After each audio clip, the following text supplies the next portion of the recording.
Hello everyone and welcome back to my channel. Thank you so much for spending a little bit of your day, weekend, wherever it may be. Thank you for spending it with me. I'm so grateful to have you here. Today's video is going to be a book review. I'm so excited to do this one. I just finished this book April 8th, which was yesterday for me, not for you guys. But I did just finish this book, and obviously by the thumbnail, you guys will know that it is Legendborn by Tracy Deonn. This book is so popular right now in the book universe, all over Book Talk, all over Bookstagram. I mean, Goodreads, Epic Reads, this book is everywhere. And I can see why. Before we get into this video, if you have not read this book, I won't be including spoilers. This will be a spoiler-free review. I will try my hardest to not spoil things, but I am just going to put a warning right here, right now, just in case, because I can get rambly and I can, it can quickly come out. So I will try to tame my tongue so that it is not a spoiler review, but I also just want to put that warning right there. But yes, so Legendborn by Tracy Deonn, such a beautiful story. It is a King Arthur retelling, myth, the legend of King Arthur, Camelot, the Round Table. This is what this book is based about. Because I stink at really having a synopsis of books, I'm just going to read the synopsis that is in the like the little flab thing right here. So it says, after her mother dies in an accident, 16-year-old Bree Matthews wants nothing to do with her family memories or childhood home. A residential program for bright high schoolers at UNC Chapel Hill seems like the perfect escape, until Bree witnesses a magical attack her very first night on campus. A flying demon feeding on human energies.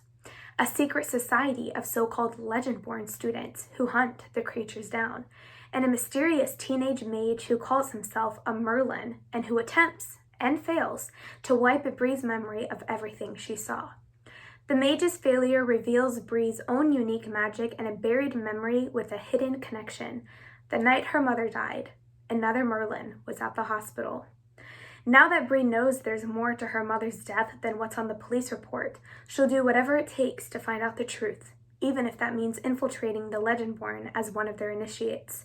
She recruits Nick, a self-exiled Legendborn with his own grudge against the group, and the reluctant partnership pulls them deeper into the society's secrets and closer to each other.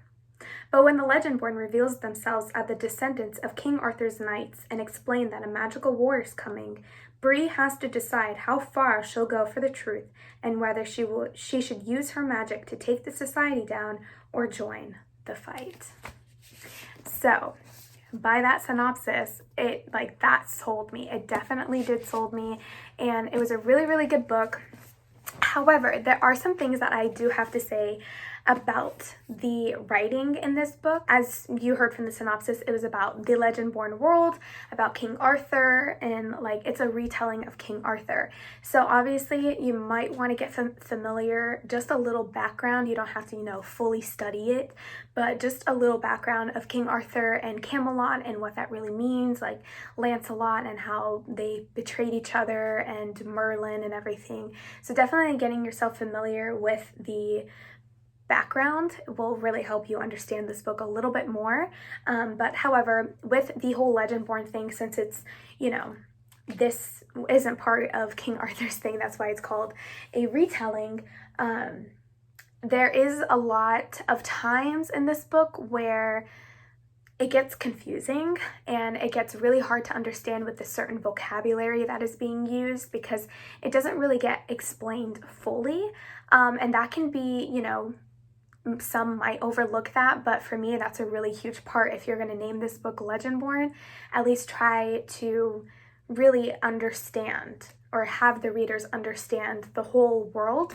The author really does a good job on doing that, but there were some moments where it just gets really confusing really fast, and you're just like, what? You feel like you're learning everything with Bree, because she is confused most of this time because she doesn't know the Legendborn world, and, it does get confusing.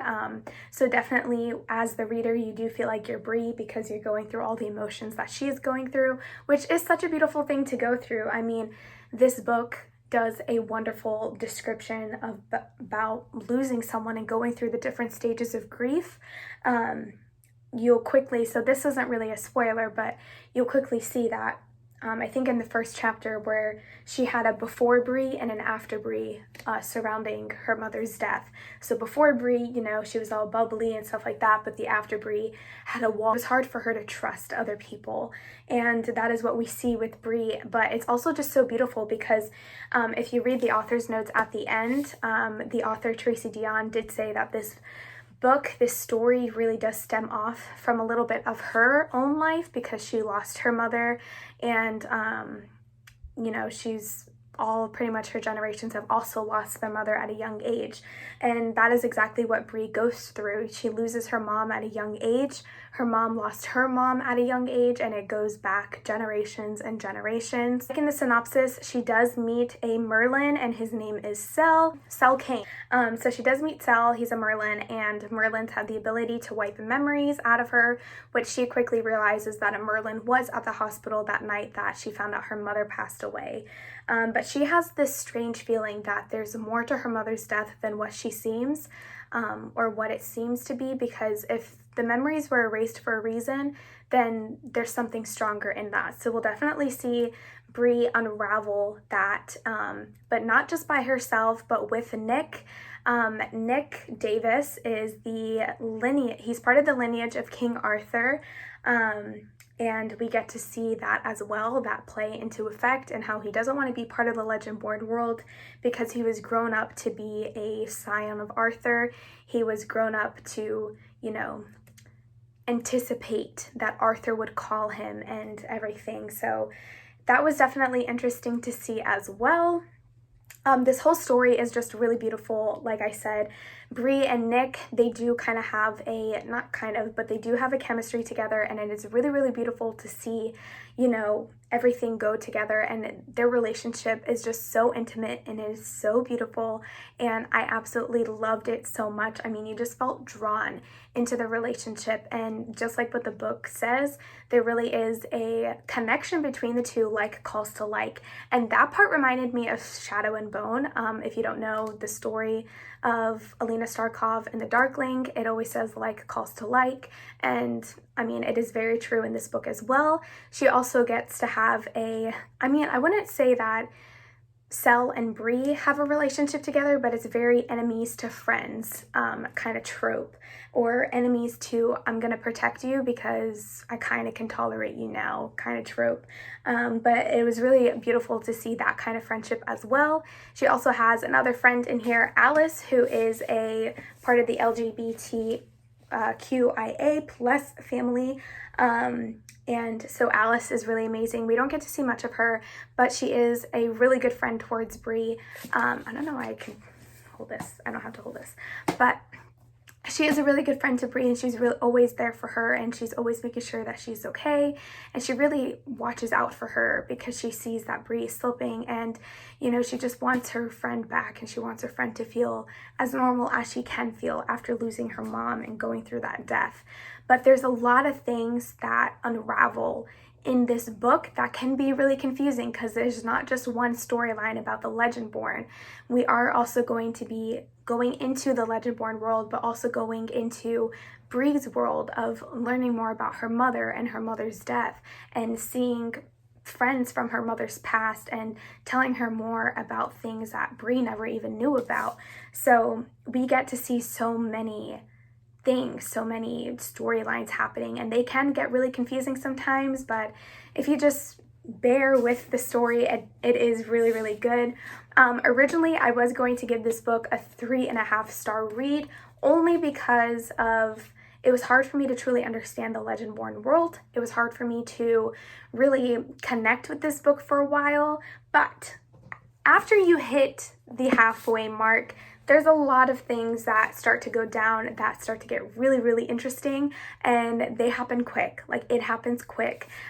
These chapters are really, really short, so you can feel like you're reading so much but only get so little done, if that makes sense. Like I was reading, I felt like 20 chapters a day, but then when I went to go put it in my Goodreads, it's like, oh, you're 20% done with the book. I'm like, what? Like it was kind of a slow read to me, and that's also why I wanted to give it 3.5 stars. However, like I said, when you get to half of the book, there's this huge, insane plot twist that happens.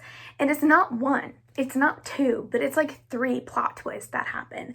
One is a really big one. The second one, I kind of hinted at myself. I was like, oh, what if this happens? Like, you know, and it did happen. I was like, oh my gosh, I kind of saw that coming, but like, I'm so happy that that did happen because this all makes so much more sense now.